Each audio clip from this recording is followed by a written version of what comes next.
Olá, irmãos e irmãs de Cristo Jesus.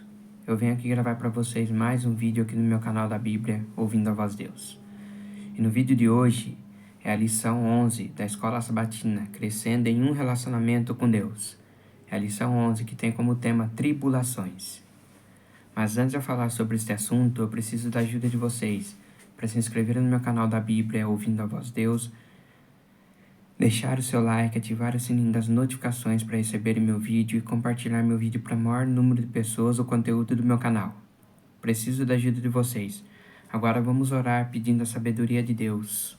A lição da Escola Sabatina, lição 11, Tribulações. Querido Deus e Pai, nos dê sabedoria para nós entendermos a lição da Escola Sabatina. Que o Teu Espírito Santo nos ilumine, Senhor. Pai querido, abençoe o inscrito desse canal, e abençoe as pessoas que vão se inscrever também, Senhor. É isso que eu lhe peço. Perdoe os nossos pecados, que o Senhor conhece o nosso coração, porque nós somos falhos. É isso que eu lhe peço e agradeço em nome de Jesus. Amém. Então, meus queridos irmãos e irmãs em Cristo, quem aqui já não passou por tribulações? Não é verdade? Quando você passa por tribulação, o que você faz? Como você fica? Você fica reclamando ou você vai a Deus? Você sabe quando Deus coloca tribulações em nossa vida, é para ver aonde a nossa fé vai. Deus está testando a nossa fé. E como o verso áureo diz assim, o verso para memorizar diz assim: não somente isso, mas também nos gloriamos nas tribulações, sabendo que a tribulação produz perseverança, a perseverança produz experiência e a experiência produz esperança. Ora, a esperança não nos deixa decepcionados, porque o amor de Deus é derramado em nosso coração pelo Espírito Santo que nos foi dado. Romanos capítulo 5, verso 3 a 5. Aqui vai falar uma história de uma jovem.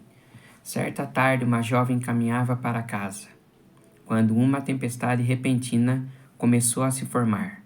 Ela apressou o passo, sabendo que ainda havia um bom caminho pela frente. Uma gota solitária caiu em seu rosto. Depois outra, e antes que percebesse, estava completamente encharcada. Correu até chegar em casa, onde o pai, que a observava, foi recebê-la com um cobertor. Ele perguntou: por que a cada relâmpago você parava de correr, olhava para o céu e sorria? A menina respondeu: ah, é que Deus estava tirando uma foto minha. Como reagimos quando as tempestades da vida nos atingem ou quando enfrentamos momentos de crise em nosso relacionamento com Deus? Abaixamos a cabeça ou levantamos o rosto, certo do que Ele está ali, cuidando de nós? Parte de domingo, a tempestade da vida. Jesus havia passado o dia inteiro ensinando grandes multidões às margens do mar da Galileia. Suas palavras ecoariam na mente do povo por muito tempo e por toda a eternidade. Então Jesus passou o dia inteiro pregando para as multidões, falando de Deus, falando do reino dos céus, falando do amor de Deus. E ao cair da tarde, Jesus falou aos discípulos, convidando-os para uma travessia. Vamos passar para outra margem. Jesus sabia que uma tempestade viria, mas ainda assim o chamou para ir. Ele tinha uma lição de vida muito importante para ensinar a seus seguidores mais próximos.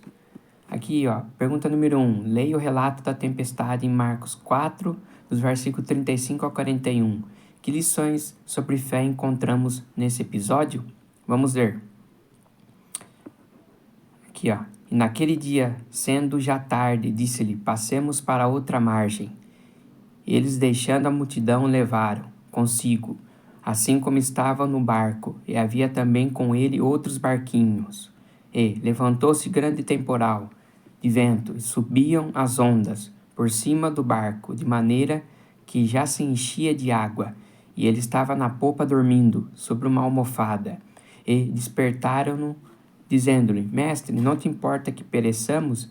Ele, despertando, repreendeu o vento e disse ao mar: cala-te, aquieta-te. E o vento se aquietou e houve grande bonança. E disse-lhes: Por que sois tão tímidos? Ainda não tendes fé? E sentiram um grande temor, e diziam uns aos outros: Mas quem é este que até o vento e o mar lhe obedecem?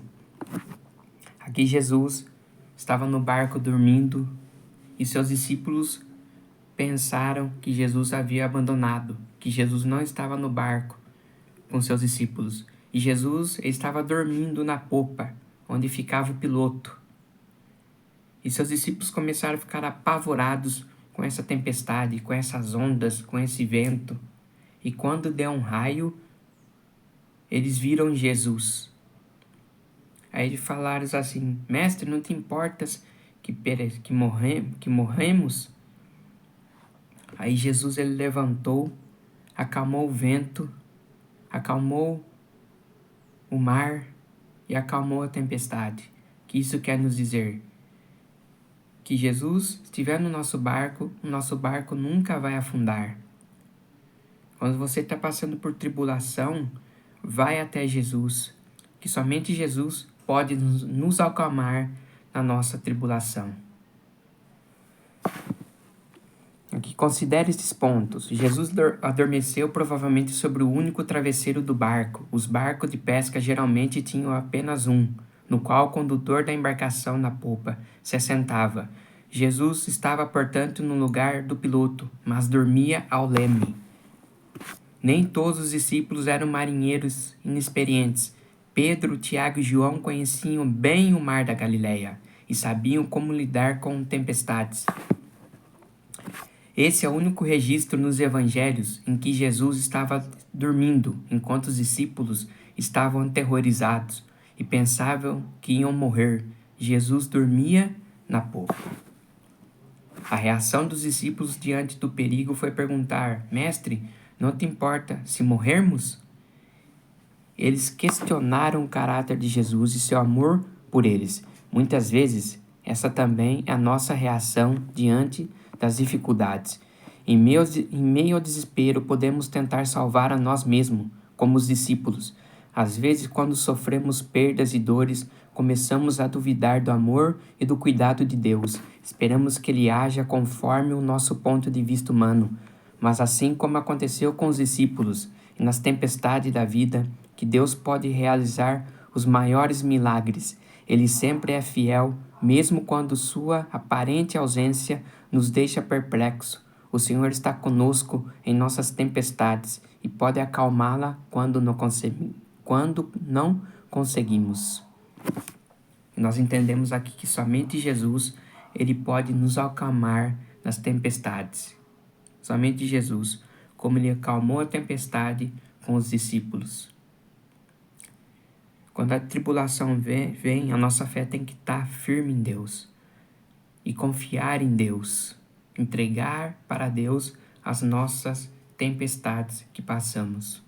Somente Jesus pode nos trazer a bonança, a tranquilidade e a paz. Parte de segunda-feira, seja curada.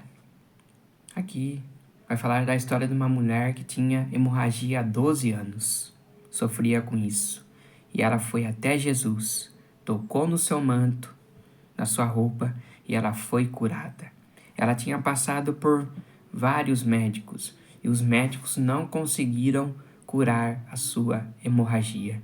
Ela gastou tudo que tinha. Ela falou assim: eu vou até Jesus. Jesus vai me curar. Olha a fé dessa mulher. Olha a esperança dessa mulher. Olha a confiança que essa mulher tinha de chegar até Jesus, tocar na sua roupa e ser curada. Agora aqui, imagine a multidão agitada à beira do mar da Galileia. Desde cedo as pessoas aguardavam ansiosas o retorno de Jesus. Assim que ele desceu do barco, todos se apertaram ao redor dele e o seguiram em direção à aldeia de Cafarnaum. De repente apareceu Jairo, o chefe da sinagoga, suplicando que Jesus fosse até a sua casa para curar sua filha. Entre a multidão havia também uma mulher que sofria há muitos anos. Ela gastara tudo o que tinha com médicos, sem contudo melhorar de saúde. Pelo contrário, piorava cada vez mais. Marcos 5,26.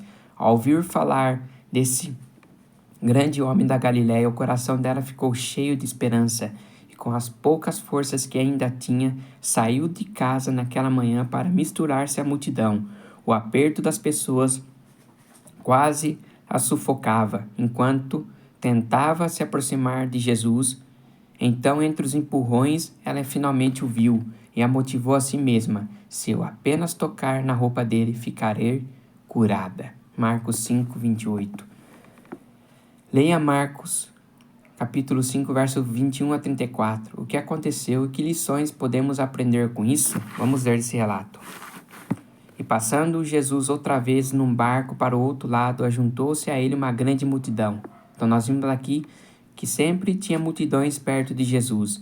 Ele estava junto do mar. Eis que chegou um dos principais da sinagoga, por nome Jairo. Vendo, prostou-se aos pés e rogava-lhe muito, dizendo: minha filha está moribunda.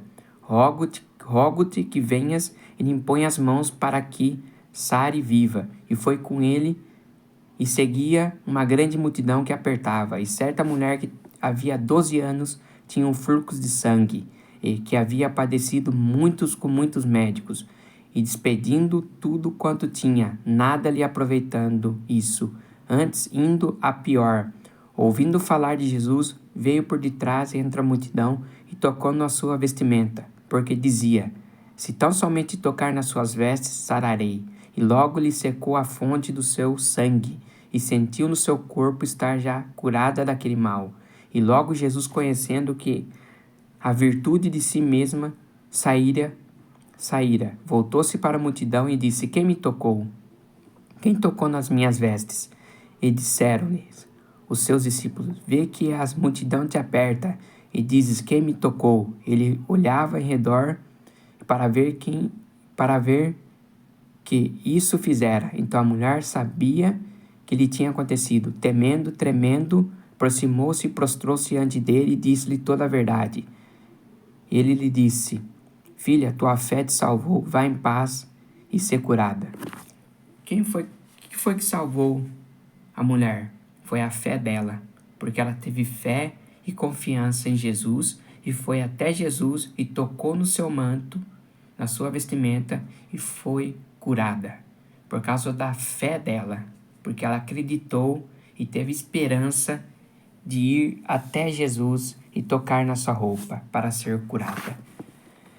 Esse episódio revela o cuidado e a compaixão de Jesus pelos doentes, pelos solitários, pelos perdidos no meio da multidão. Muitos o tocaram naquele dia, levados pelo movimento da multidão, mas apenas uma mulher o procurou intencionalmente para receber a bênção de que tanto necessitava. No entanto, não foi o toque dela que a curou, e sim sua fé. O Salvador podia fazer distinção entre o toque da fé e o contato casual da multidão descuidosa.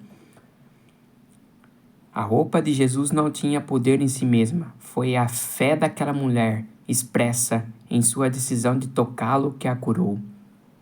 Aquela mulher frágil, abatida pelo sofrimento, poderia ter ficado em casa, deitada em sua cama, mas em vez disso, saiu para encontrar Jesus, movida pela esperança de cura e de se aproximar dele. Apenas vê-lo de longe não bastava.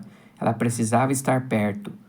E Jesus aqui nos convida, em Mateus 11, 28 e 29, diz assim: venham a mim todos que vocês que estão cansados e sobrecarregados, eu os aliviarei.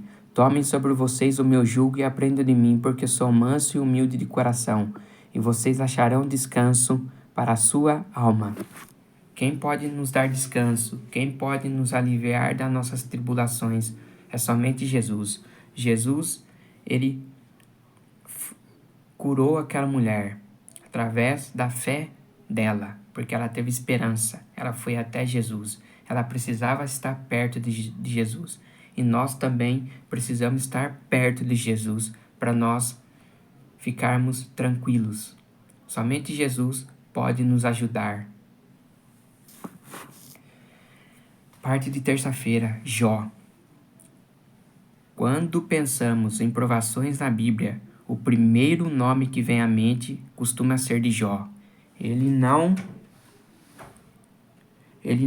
apenas perdeu todos os bens, mas também os filhos e a própria saúde.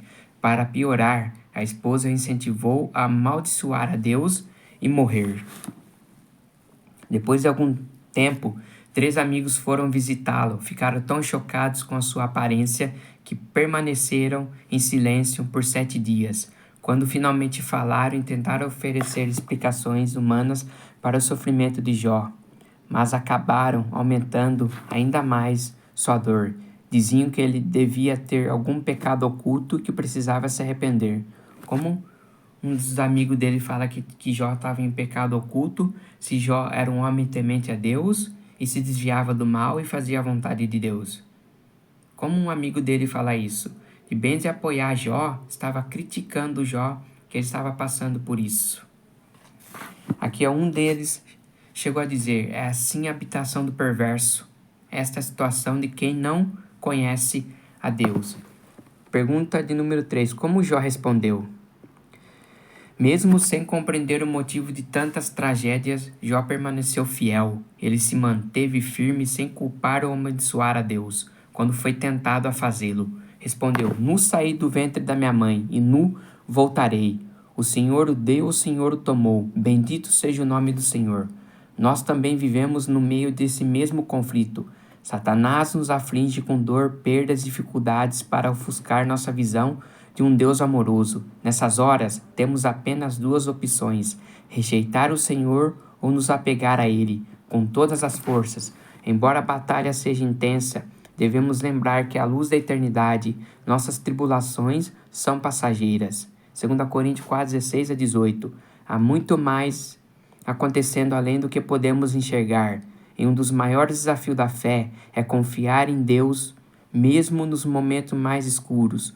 O Senhor já revelou de muitas formas a realidade do seu amor, e é esse amor que precisamos nos agarrar, mesmo quando não sentimos plenamente. Quarta-feira, caminho de Emaús.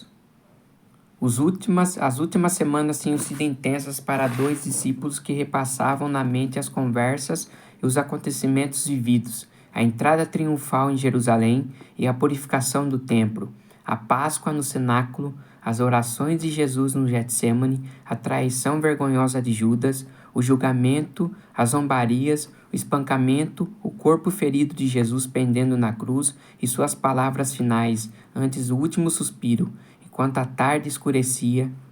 Depois disso, o rasgar estrondoso do véu do templo, túmulos de justos que se abriram, o corpo de Jesus retirado com cuidado da cruz e colocado no túmulo antes do sábado. Em seguida, vieram a confusão, o desânimo e as perguntas: como puderam se enganar tanto? Os seguidores de Jesus estavam decepcionados, abatidos e confusos. Era a maior reviravolta da vida deles. O que não conseguiam perceber é que aquilo era apenas um momento dentro da maior história de todos os tempos. Enquanto os 2 deles caminhavam pela estrada de Emaús, Jesus se aproximou e começou a andar com eles. Vamos ler esse relato aqui, ó. Leia Lucas 24, do 13 a 27. Descreva os 2 pontos de vista da cena dos discípulos de Jesus. Vamos ler. E eis que no mesmo dia iam 2 deles para uma aldeia que distava de Jerusalém, 60 estádios, cujo nome era Emaús, e iam falando entre si de tudo aquilo que havia sucedido. E aconteceu que, indo eles falando entre si e fazendo perguntas um ao outro, o mesmo Jesus se aproximou e ia com eles, mas os olhos deles estavam como que fechados, para que não o conhecessem. E eles disse: que palavras são essas que caminhando trocais entre vós? Porque estáis tristes? E respondendo um cujo nome era Cleópolas, disse-lhe: és tu só peregrino em Jerusalém e não sabe as coisas que nela têm sucedido nesses dias? E ele lhes perguntou: quais? E eles disseram: as que dizem a respeito de Jesus o Nazareno, que foi um profeta poderoso em obras e palavras diante de Deus e de todo o povo, e como os principais dos sacerdotes e os nossos príncipes os entregaram à condenação de morte e o crucificaram, e nós esperávamos que fosse ele o que remisse Israel. Mas agora, com tudo isso, e já hoje, o terceiro dia, desde que essas coisas aconteceram, é verdade que também algumas mulheres dentre nós nos maravilhavam, as quais de madrugada foram ao sepulcro e, não achando o seu corpo, voltaram dizendo que também tinham visto uma visão de anjos, que dizem que ele vive. E alguns dos que estavam conosco foram ao sepulcro e acharam ser assim, como as mulheres haviam dito, porém não viram. Eles lhe disse: os nécios e tardos de coração, para crer tudo que os profetas disseram. Porventura não convia que o Cristo padecesse essas coisas e entrasse na sua glória? E começando por Moisés, por todos os profetas, explicava-lhes que dele se achava em todas as escrituras. Então os discípulos estavam cegos. Eles não conseguiram entender. Desde o seu ministério, Jesus já falava: eu vou morrer e vou ressuscitar aos terceiro dia. Mas os discípulos não entendiam. Não entendiam o que Jesus estava falando. Que ele precisava passar por todas essas coisas. Por tudo. E Jesus passou, morreu e ressuscitou. E ali apareceu para os discípulos. Mas seus discípulos não conheceram. Porque os discípulos estavam tristes por causa da morte de Jesus. Mas eles tinham que entender. Jesus precisava passar por isso, morrer e ressuscitar. Quando os olhos deles se abriram, correram de volta a Jerusalém para encontrar o que havia acontecido no caminho. Quando Jesus apareceu no meio deles, ficaram tomados de medo. Observe as perguntas que ele fez. Por que vocês estão assustados? E por que surgem dúvidas no coração de vocês? Essa também é a mensagem de Jesus para nós hoje. Com frequência, esquecemos que ele caminha ao nosso lado. Nos vales da vida, muitas vezes, não reconhecemos, esquecemos que existe muito além do que vemos. Permitimos que a aflição e a dúvida se instalem no coração, como se nossa vida não estivesse segura em suas mãos. E não raras vezes achamos que sabemos melhor do que Jesus, que realmente está acontecendo conosco. Às vezes, queremos saber mais do que Jesus. Às vezes, nós esquecemos que Jesus está do nosso lado. Às vezes, nós esquecemos de ler a Bíblia, de orar. Nós precisamos voltar a fazer isso, a orar, a ler a Bíblia e caminhar com Jesus. Jesus está do nosso lado. Somente Jesus pode nos dar a vitória durante a tribulação. Somente Jesus pode enxugar essas lágrimas, seus momentos de tristeza. Somente Jesus pode nos ajudar. Então, meus queridos irmãos e irmãs em Cristo, essa foi a lição 11 da Escola Sabatina, tribulações. Nós vimos aqui muitas pessoas que passaram por tribulação e venceram com a fé e confiança em Deus. Nós vimos o exemplo da mulher do fluxo de sangue, de Jó. Você que está passando por tribulação, veja a história de Jó. O que ele passou? Ele perdeu tudo. Perdeu tudo. Mas mesmo assim, Jó, sem compreender nada, sem saber do conflito, ele permaneceu fiel a Deus até o fim. É assim que nós devemos fazer, permanecer fiel a Deus durante a tribulação. Porque, vamos ler o verso áureo de novo, o verso para memorizar, para vocês entenderem de novo. Olha aqui o verso para memorizar. E não somente isto, mas também nos gloriamos nas tribulações, sabendo que a tribulação produz perseverança, e a perseverança produz experiência, e a experiência produz esperança. Ora, a esperança não nos deixa decepcionados, porque o amor de Deus é derramado em nosso coração pelo Espírito Santo que nos foi dado. Então esse verso para memorizar tem que estar em nossa mente, para saber que a tribulação produz perseverança. Então a tribulação produziu perseverança na mulher do fluxo de sangue.